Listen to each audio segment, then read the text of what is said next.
Hey, good morning. It's Tuesday morning over here in the Philippines. I'm looking rough, man. I didn't get any sleep last night. Good morning to my subscribers in the Philippines. Good evening to my subscribers in America and beyond. One thing I want to warn you about over in the Philippines is always to expect the unexpected. I've got a cat in my ceiling. I don't know how it got there. I don't know how long it's been there. I guess while I was gone. But it's driving me crazy. I can't get any sleep. As you can see, man, I didn't get any sleep last night. As soon as I doze off, it's rattling and shaking and walking around up there. And I'll tell you something. I guess I'll just have to pay somebody to come over here, find out how he got there, and to get it removed, because I can't deal with it. You know, it's already bad enough that I'm on this home quarantine, but then now I've got this cat in my ceiling. There's some lions and tigers and bears over here in the Philippines. That's what I like to call them. Some creepy stuff that you don't see in America, and even though they won't bother you here when you first see them, they'll creep you out, and then you'll realize they're not going to hurt you, and then eventually you'll get used to seeing them. And one of the first things I saw was a gecko, however you pronounce it. These little lizard-looking things, and they're about 3 or 4 inches long, and maybe a quarter to half-inch wide, and they're all over the place. Mostly on the walls and ceilings. And after a while, they'll become your best friend, because they get rid of a lot of these little gnats and different things like that. That's what they eat. But when you first see them, they're creepy, because you don't see that in America, where I'm from. Also, the cockroaches here, they're big. They're big. They're about 1.5 inches, maybe a 1/4 inch wide. And again, they won't bother you. And you generally will see one, every few weeks or something. Usually when it's going to rain. That's a sign of rain over here when you see one of those cockroaches. But when you first see it, it's a sight to see. Also, they have what's called over here, what I like to call the house spider. And this thing is, 3.5 to 4 inches in diameter with the legs and everything. And I'm going to tell you, it will scare the living daylights out of you the first time you see it. And again, it's not going to bother you. But I'm just not used to seeing spiders that big. And I mean, it just looks something like out of a science fiction movie, man. The first time I saw one, about 10 years ago, it climbed out of one of the plants that was at the apartment. And man, I couldn't sleep for a week. Every time I'd close my eyes, I'd feel that spider falling on, from the ceiling on my neck or something. I saw one the other day. I killed it.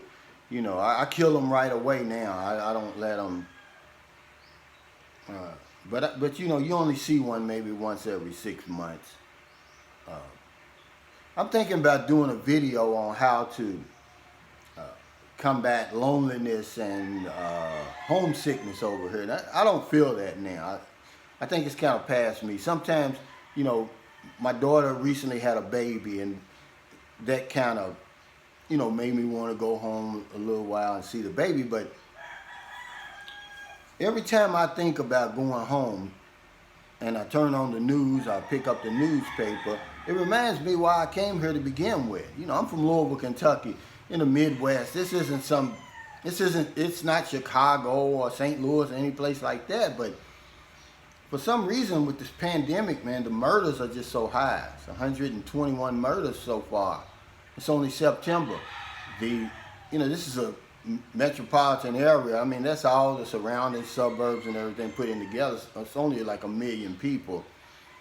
121 murders. It's already set a record in September. And, it's just heartbreaking. I'm like, man, I'm not going home, Most of the murders are over nothing, really. Generally over nothing. And now they've got this Breonna Taylor case coming to fruition, meaning they're finally going to decide are they going to indict the police or not. And and they've got they've had months and months of protests over there. And if you never heard of Breonna Taylor, she's from Louisville, Kentucky. The police botched a no-knock search warrant looking for drugs and money in her apartment because of an ex-boyfriend. Well, no drugs or money was there. And her new boyfriend, because it was a no-knock, the people just knocked the door in, he thought it was an intruder, so he got his gun. He's a licensed gun owner. He fires and hits the police in the leg. That's the story right now. We really don't know the fact. So then, of course, the police return fire, and they shoot the young lady. She was 26 years old, an EMT, frontliner, working in the hospital. And she was shot.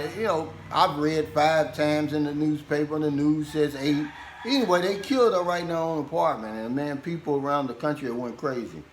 Her family recently settled for $12 million with the city. See, that was a sign to me that they're not going to indict the police. And they did fire one of the police because he went around the back and was just firing blindly into the apartment. His bullets went into other apartments and everything. And I don't want to get into all of that, but it just reminds me why I came here. When I'm on this side and I'm looking inside America, I'm really shocked.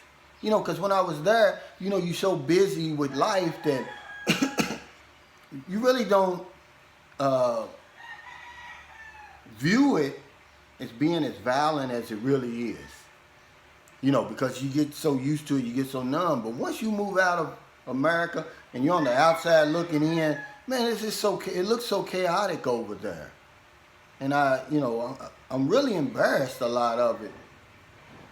And it just reminds me why I'm here. So I just say, hey, if I am homesick, I'll get over it because, I don't want to go back to that right now. I'm just not ready to go back to it. But expect the unexpected over here at all times. And you're going to be fine. I'm going to drink my coffee. Like I said, I'm going to do a video later. It's going to really help you.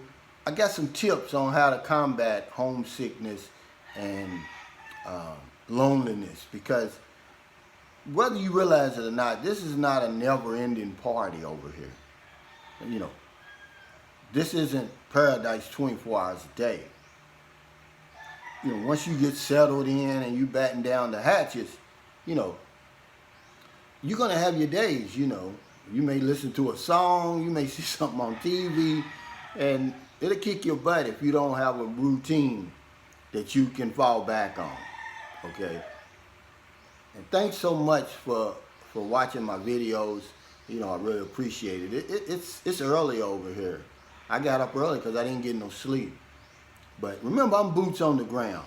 I'm right in the middle of all this, and it's for your benefit. I'm going to give you the nitty-gritty. I'm never going to sugarcoat my information. It's not going to do you any good. Okay? It's never going to cost you a penny. I won't charge you for a one-on-one or any. You won't see me asking for money in my comments or in my title or anything. I'm a semi-retired insurance agent. I earn my own money. But I do need your support. If you like my videos, like them. If you want to comment, by all means comment. And if you prefer, subscribe to my channel. I'm trying to build a channel where I can be a resource of information for mainly new people who are contemplating coming to the Philippines, living here, visiting, vacationing, slow vacationing. Because I'm not an expert. And I don't want to come off as a know-it-all or something like that. Because if I do, I'm missing the mark. That's not what I'm trying to do. I'm just trying to be helpful. I've been here for 11 years and I've got a lot of insight. I got a lot of information and tips that can help you to avoid a lot of the problems that I encountered when I came over here. Believe it or not, people There's a handbook already written on how to live and how to thrive in the Philippines. I just didn't pick it up and read it. I should have. I want to be your handbook. So thank you so much. I appreciate it. I'm going to go ahead and drink my coffee and get my day started. Like, comment, subscribe. Thank you so much. Take care.